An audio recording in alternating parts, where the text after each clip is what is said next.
Hello guys, hello everyone. तो स्वागत है आप सभी का आपके अपने यूट्यूब चैनल मैथमेटिक्स एनालिस्ट में, जिसमें हम आज बात करेंगे जो क्लास 10th का मैथमेटिक्स है उसके पहले 5 चैप्टर में से टॉप 5 क्वेश्चन लेकर आए हैं। पहले जो 5 चैप्टर हैं आपके मैथमेटिक्स के क्लास 10th के, उसके टॉप 5 क्वेश्चन लेकर आए हैं आज की क्लास में। इस तरह के क्वेश्चन जो हर बार एग्जाम में देखने को मिलते हैं। तो देखिएगा, पहला क्वेश्चन इस प्रकार है। देखिएगा भाई, आज का पहला question, root 5 is a rational number. बहुत ही इंपॉर्टेंट क्वेश्चन है, हर बार बोर्ड एग्जाम में देखने को मिलता है इस तरह का question. Root 5 is a rational number आपको प्रूव करना है। तो क्या करोगे सॉल्यूशन में? देखिए सिंपली इसके स्टेप आपको याद रखने चाहिए। तो देखिएगा, मैं मानता हूं इसका, मैं एज्यूम करता हूं इसका विपरीत एज्यूम करता हूं, अपोजिट। तो क्या होगा? Let root 5 is a rational number. Rational number मैंने क्या मान लिया? रूट 5 क्या है? एक रेशनल नंबर है। तो क्या कह सकता हूं मैं? Root 5 is equal to a upon b. Root 5 किसके बराबर है? ए अपॉन बी के, where a and b are coprime. Coprime का मतलब क्या होता है? ए और बी क्या है? को प्राइम नंबर्स हैं। को प्राइम का अर्थ यह है एक के अलावा कोई भी उसका जो कॉमन नंबर, कॉमन फैक्टर होता है वो नहीं होना चाहिए। तो उसके बाद and b is not equal to 0। जहां पे क्या माना है? ए और बी क्या है? को प्राइम, और B is not equal to 0। तो देखिएगा, A is equal to root 5 B, इसका क्रॉस मल्टीप्लाई कर दिया। तो उसके बाद क्या करेंगे? स्क्वायरिंग क्या करेंगे? Both side, squaring both side, दोनों तरफ क्या करेंगे? वर्क करेंगे। तो क्या हो जाएगा? A square is equal to 5b square. तो सिंपली अगर मैं इस 5 को इसके नीचे लेके आता हूं तो ये ए स्क्वायर है वो किससे डिविजिबल है? 5 से। तो A square is divisible by 5। So A is divisible, A square 5 से डिविजिबल है तो क्या होगा? ए भी 5 से डिविजिबल होगा। तो नाउ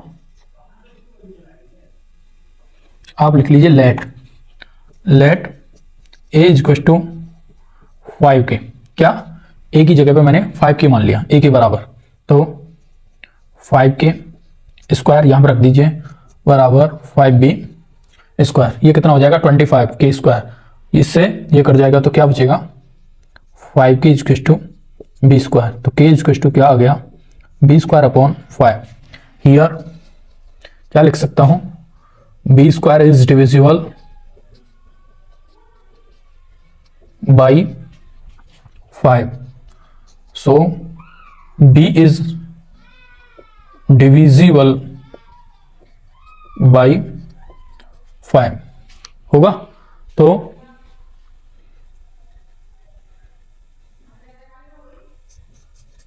दिस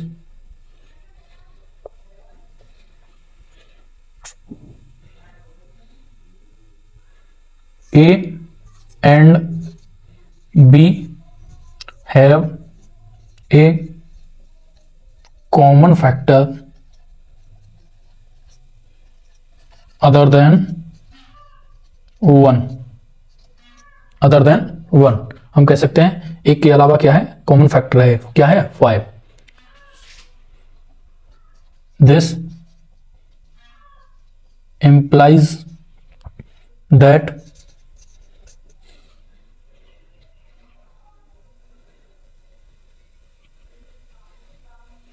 our assumption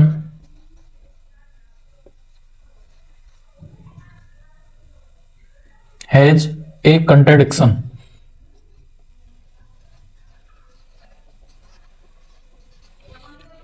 मैंने क्या लिखा है इस लैंग्वेज में, इसमें सबसे मेन है जो वो लैंग्वेज है, यहाँ मैंने माना था ए और बी क्या है, को प्राइम है और ए के अलावा कोई भी कॉमन फैक्टर नहीं है। तो लेकिन यहाँ मैं देख रहा हूँ कि 5 क्या आया है कॉमन फैक्टर ए के अलावा, तो क्या है ये कॉमन फैक्टर नहीं है। तो ये क्या सिद्ध होता है, जो हमारा एज्यूम्शन है उसमें क्या उसका विरोधाभास हुआ, यहाँ पे क्या हुआ, विरोधाभास। So we can say root 5 is a irrational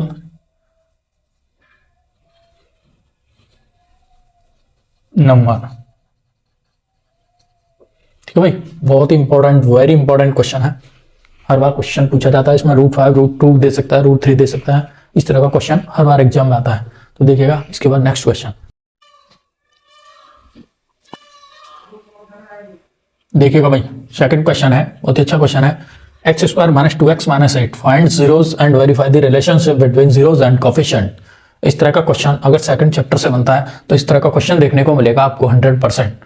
तो देखिएगा सॉल्यूशन, आपको क्या करना है, सिंपली आपको सबसे पहले जीरोस निकालना है इस क्वाड्रेटिक इक्वेशन का, और उसके बाद जीरोस और कोफिशिएंट में एक रिलेशन बताना है। वो रिलेशन क्या है देखिएगा, x² - 2x - 8 equal to 0, -8 equal to 0।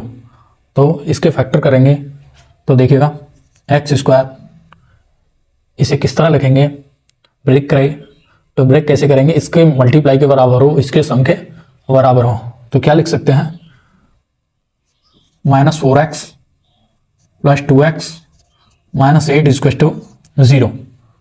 तो ये कितना हो जाएगा, अगर इसका सम करेंगे तो -2x एंड मल्टीप्लाई करेंगे तो -8x²। तो x यहाँ से कॉमन आ जाएगा, x - 4 और +2 कॉमन आ जाएगा, तो x - 4 equal to 0, x - 4 equal to 0 and x + 2 equal to 0, x equal to 4 and x equal to -2। ये आपके दो क्या आ गए, जीरोस आ गए। अब सिंपली ये इसे अल्फा मान लीजिए, alpha equal to 4 and beta equal to क्या है, -2। अब हम जीरोस और कोफिशिएंट में एक रिलेशन होता है उसका सम निकालने का, sum of zeros alpha plus beta equal to -b/a and product of zeros alpha into beta equal to c/a। तो इसके बाद देखिएगा अल्फा और बीटा की वैल्यू है 4 एंड -2। तो सबसे पहले मैं सम निकालूंगा, पहले बात करता हूं इसके सम की। तो सम ऑफ जीरोस वेरीफाई करेंगे, सम ऑफ जीरोस कितना है, 4 - 2 कितना है, 4 - 2 इक्वल टू क्या होता है, -b/a। -b क्या है आपका, -2 है और ये 1 है, तो -2/1। ये कितना आ गया आपका 2, ये माइनस पहले से है तो प्लस हो गया, इक्वल टू 2। तो ये क्या हो गया, वेरीफाइड। ठीक है भाई, सम ऑफ जीरोस क्या हुए, वेरीफाइड। उसके बाद करते हैं product of zeros, product of zeros 4 × -2 c/a। c क्या है आपका, -8/1। ये कितना होने वाला है, -8 इक्वल टू -8, वेरीफाइड। हाँ भाई, आपने product of zeros and sum of zeros इसके वेरीफाइड कर लिए, बस यही सब करना था आपको। ठीक है, यही रिलेशन आपको बताना था। इस तरह क्वेश्चन हर बार पूछा जाता है, आपको अच्छे से तैयार करना है। डेटा थोड़ा बहुत चेंज हो सकता है, कोई भी क्वाड्रेटिक इक्वेशन चेंज हो सकती है, बट कॉन्सेप्ट सेम रहेगा। ठीक है, third question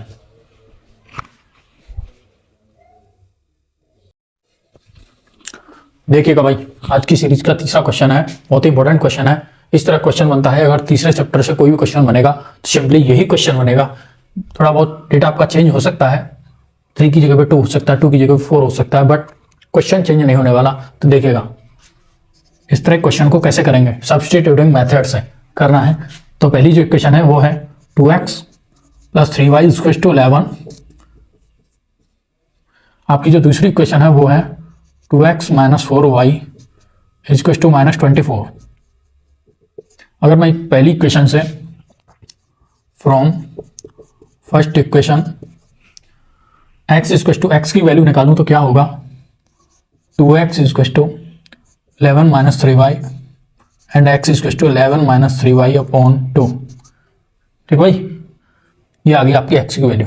put in equation second, equation second में पुट कर दीजिए आप x की वैल्यू। तो कीजिएगा 2 11 minus 3y upon 2 minus 4y equal to minus 24। इसका 2 से 2 कैंसिल आउट हो जाएगा, तो ये हो जाएगा 11 minus 3y minus 4y equal to 24 minus का, इसके बाद माइनस का 7y इक्वल टू ये हो जाएगा आपका, ये माइनस का इधर पहुंच जाएगा तो क्या हो जाएगा माइनस का 5 और 3 माइनस का 35, माइनस से माइनस कैंसिल हो जाएगा, तो जो y की वैल्यू निकलने वाली है वो आपकी आ जाएगी y इक्वल टू 7 का 35 में डिवाइड करेंगे कितनी बार जाएगा 5 टाइम्स, तो y की जो वैल्यू है वो 5 निकल के आ गई आपकी। y की वैल्यू कितनी आ गई 5। अब आप y की वैल्यू को इक्वेशन फर्स्ट या सेकंड में किसी में भी रख दीजिए, तो पुट इन इक्वेशन फर्स्ट, तो क्या हो जाएगा 2x plus 3 into 5 equal to 11, 2x equal to ये इधर पहुंच जाएगा माइनस का 4, x इक्वल टू माइनस 2, कितना हो जाएगा माइनस 2। x और y की वैल्यू आपकी आ गई माइनस 2, x की वैल्यू y की वैल्यू 5, तो put in given equation y equal to mx plus c, y equal to mx plus 3, ये आपको दिया है तो इसमें वैल्यू पुट कर दीजिए आप। y की वैल्यू क्या है 5 इक्वल टू m, x की वैल्यू माइनस 2y है प्लस 3, 5 इक्वल टू ये कितना हो गया माइनस का 2m प्लस का 3, ये इधर आ जाएगा तो कितना होगा माइनस का 2, ये प्लस का 2 कितना हो जाएगा प्लस का 2 इक्वल टू माइनस 2m, इस 2 से ये 2 कट जाएगा, m equal to minus 1, m की वैल्यू आपकी क्या आ गई -1। बहुत ही अच्छा क्वेश्चन था, इस प्रकार का क्वेश्चन पूछ लिया जाता है। इसमें 2 चीजें पूछी गई हैं, आपको सिंपली ये दोनों सॉल्व करने हैं, x y की वैल्यू निकालनी है, उसके बाद आपको ये वैल्यू इस इक्वेशन में पुट कर देनी है और m की वैल्यू फाइंड हो जाती है। इसके बाद हम इस सीरीज के 4th क्वेश्चन की बात करते हैं, देखिएगा।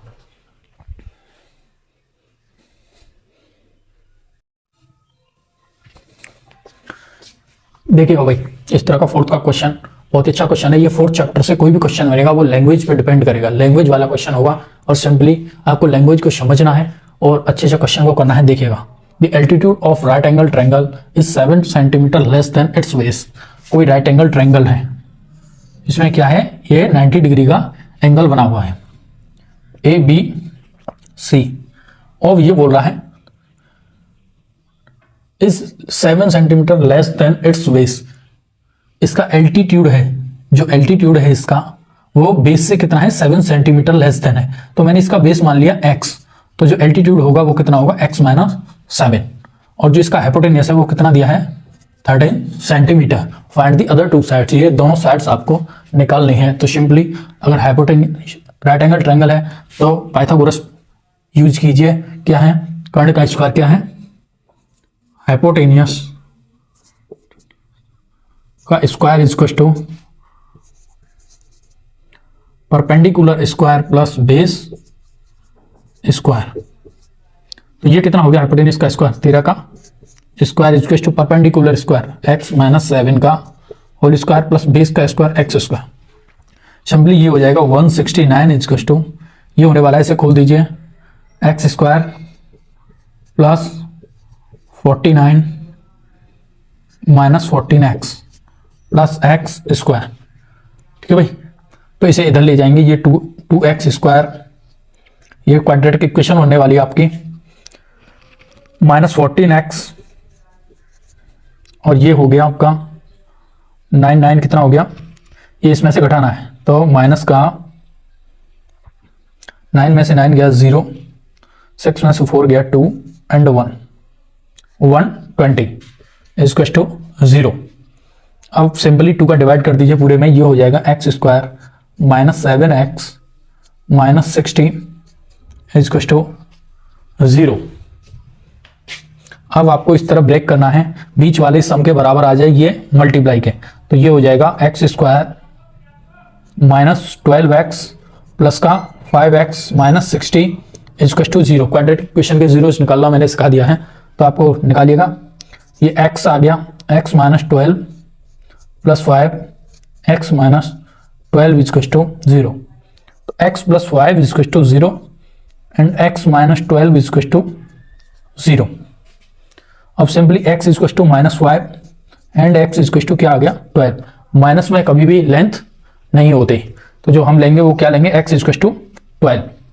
तो x इज टू क्या आ गया आपका 12, तो बेस इज टू क्या आ गया 12, x ही माना था।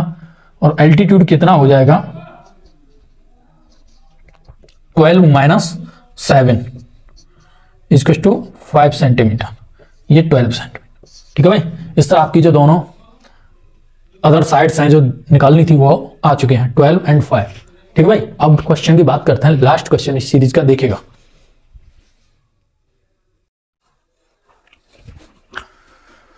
देखिएगा भाई, इस सीरीज का last question very very important question है। अगर बड़ा क्वेश्चन बनता है एपी से, 5th चैप्टर है जो अर्थमेटिक प्रोग्रेशन, उससे इस तरह का क्वेश्चन बनता है, find 31th term of an AP. आपको 31वां टर्म निकालना है, क्या होगा अगर 11वां टर्म 38 है और 16वां टर्म 73 है। तो देखिएगा सॉल्यूशन आपको दिया है, आपको फॉर्मूला याद है, A N is to A plus N minus 1 into D. Simply ये फॉर्मूला है आपका। अब 1 इंटू डी, A11 की वैल्यू दे रखी है, A11 इज टू आपको क्या दिया है, A प्लस ए आपको नहीं दिया है, n की वैल्यू है 11 माइनस 1 इंटू डी। A11 की वैल्यू क्या दी हुई है 38 is to A plus 11 minus 1 10 हो गया 10D। ये मैंने फर्स्ट इक्वेशन मान ली। ठीक है भाई, सिंपली में सेकंड जो आगे कहा है वो कहा है उसने A16 is to A plus 16 minus 1 into d. A16 क्या दिया है आपको 73 is to A plus 15D। ये आपकी हो गई सेकंड इक्वेशन। तो अब मैं क्या करता हूं, अब मुझे इन दोनों इक्वेशन से from equation first and second, equation first और सेकंड से क्या होगा 38 is to A plus 10D, ये है, ये आपकी है 73 is to A plus 15D।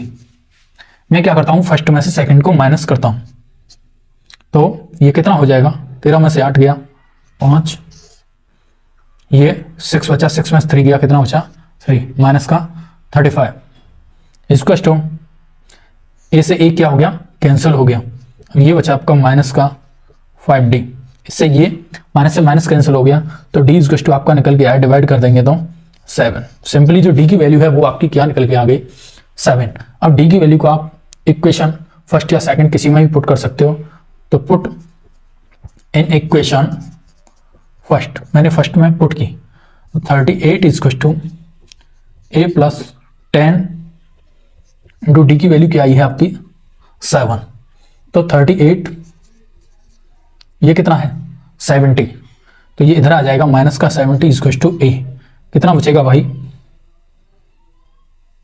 32 is to minus का is to A is to कितना आ गया माइनस का 32, इज टू आपका कितना आ गया माइनस का 32, और डी की वैल्यू क्या आ गई 7। तो आपको क्या बताना है 31st नंबर बताना है कौन सा होगा, तो सिंपली आप बता सकते हो जब आपको सभी वैल्यूज पता है। तो A N is to A plus N minus 1 into D, formula लगाएंगे फिर से, ए की वैल्यू रखिएगा A31 A31 क्या होगा, ए की वैल्यू है आपकी माइनस 32 प्लस एन क्या है 31 माइनस 1 इंटू डी की वैल्यू 7 है आपकी, तो माइनस 32 प्लस ये 30 हो गया 30 इंटू 7 इक्वल टू -32, ये कितना हो गया प्लस का 0 मल्टीप्लाई कर दीजिए 210। अब 210 में से 32 चला जाएगा तो जो A31 है वो कितना निकल के आने वाला है भाई, 10 में से 2 गया आपका 8 बचा, 10 में से 3 गया 7 और 1, कितना बचा 178। तो जो A31 की वैल्यू है वो कितनी आ गई आपकी, 13th नंबर की जो टर्म है वो कौन सा है, 178। देख लीजिएगा भाई, अगर बड़ा क्वेश्चन एपी से बनेगा तो इसी तरह का क्वेश्चन रहेगा। बहुत ही अच्छा क्वेश्चन है, आपको केवल कंसेप्ट पे ध्यान रखना है, फॉर्मूला सही यूज करना है और किस तरह करना है ये देखना है। आपका डेटा वगैरह थोड़ा बहुत चेंजेस आ सकता है, जो मैंने 5 क्वेश्चन कराए हैं आज के, बट ऐसा नहीं कि क्वेश्चन बिल्कुल ही हट कर हो। सिंपली आपको अच्छे से इस क्लास को तैयार करना है, जो बोर्ड एग्जाम में बहुत ही आपके लिए हेल्पफुल होने वाली है। तो आज की क्लास बस यहीं तक, ओके बाय।